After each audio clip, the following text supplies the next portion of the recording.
चतुर बहू। दुर्गा नदी के किनारे बसा एक गांव फूलपुर। गांव में कुछ 100-150 लोग रहते थे। अंजलि, जो कि पास ही के जिले में रहती थी और 12वीं पास कर चुकी थी, उसके पिताजी ने बेटी को जल्दी विदा करने के लिए उसकी शादी फूलपुर गांव के मुकेश से करवा दी थी।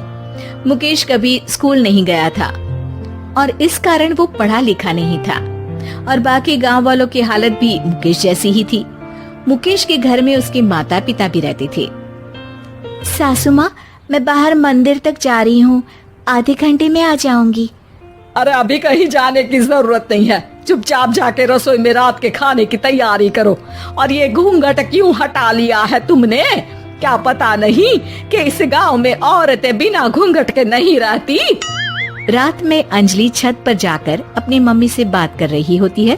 तभी गांव की 3-4 औरतें उसे देख लेती है और दरवाजे पर आकर उसकी सास से शिकायत करने लगती है। और क्या हुआ? अरे छत पे तो देखो, आपकी बहू मटक मटक के किसी से फोन पर बात कर रही है, दिन भर फोन पे लगी रहती है। अरे कल तो मंदिर के पास वो क्या कहते हैं, सेल्फी ले रही थी। शहर की बहू रखना अच्छा शान की बात है, पर देखना इसके लक्षण से ये तो तुम्हारे परिवार को बदनाम ना कर दे। ये पहली बार नहीं था जब सास से गांव के लोगों ने अंजलि की बुराई या शिकायत नहीं की हो। अब तो ये रोज की बात थी। अंजलि ये सब सुन लेती है। जब वो नीचे जाती है तो मुकेश भी वहाँ आ जाता है। सास कहती है, बेटा, लोग घर आकर शिकायत करने लगे हैं बहू के कामों की, देख लो। पति हो, संयम से रखो इसे। माँ जी, मैं तो अपनी माँ से बात कर रही थी, क्योंकि यहाँ कोई बात करने लायक ही नहीं है और अब मैं माँ के पास ही रहूंगी। वहाँ क्या रहना, वहाँ बाहर के लोग तो ठीक है, पर घर के लोग भी इज्जत ना दे सके। अरे नहीं नहीं अंजलि, ऐसा नहीं है, धीरे धीरे सब ठीक हो जाएगा, तुम फिक्र ना करो। अरे बस कुछ बोलना ही नहीं है, सर पे चढ़ा रखा है बहू को।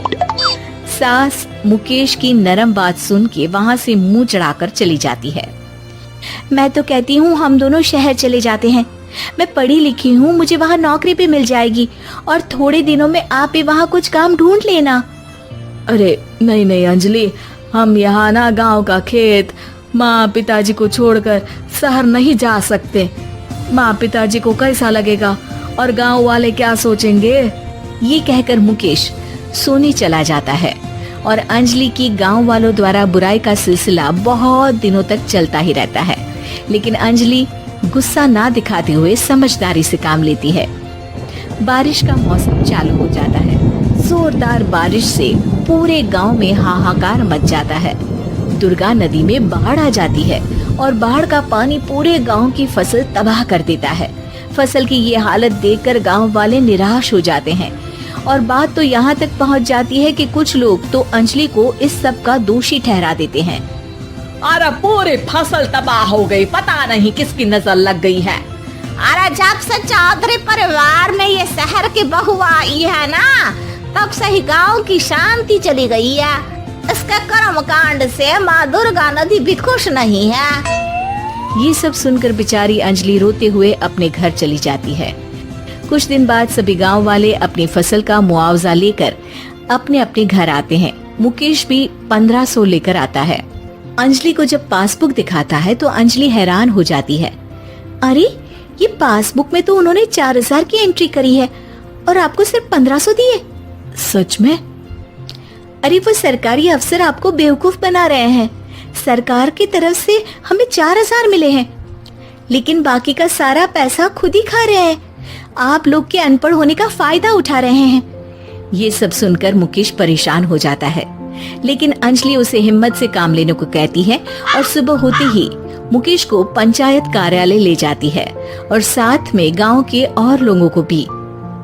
आप सरकारी बाबू क्या गांव के लोगों को बेवकूफ समझते हैं? आपको क्या लगता है ये पढ़े लिखे नहीं है तो आप कुछ भी मनमानी करेंगे?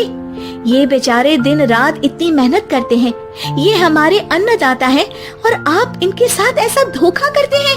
अरे क्या बके जा रही है ये लड़की, किस धोखे की बात कर रही है?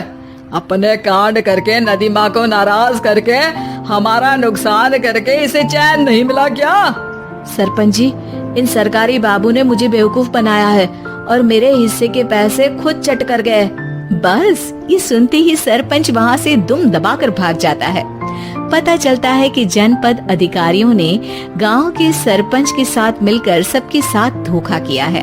सब लोगों का विरोध शुरू हो जाता है और आखिर में अधिकारी सब गांव वालों के हिस्सों के बचे हुए पैसे उन्हें लौटा देते हैं और कई दिन तक सरपंच गांव में लौटता ही नहीं। अंजलि, तुम नहीं होती तो हम गांव वालों को तो पता ही नहीं चलता कि ये हमें हर बार बेवकूफ बनाते हैं। हाँ हाँ अंजलि बेटी, हमें माफ कर दो। हम सब तुम्हें बुरा भला कहते रहे, लेकिन तुमने ही आज हमें बेवकूफ बनाने से बचाया है। हमें तुम पर गर्व है बेटी। अब समझ आया कि सरपंच तुमसे नहीं, तुम्हारे पढ़े लिखे होने से नफरत करता था।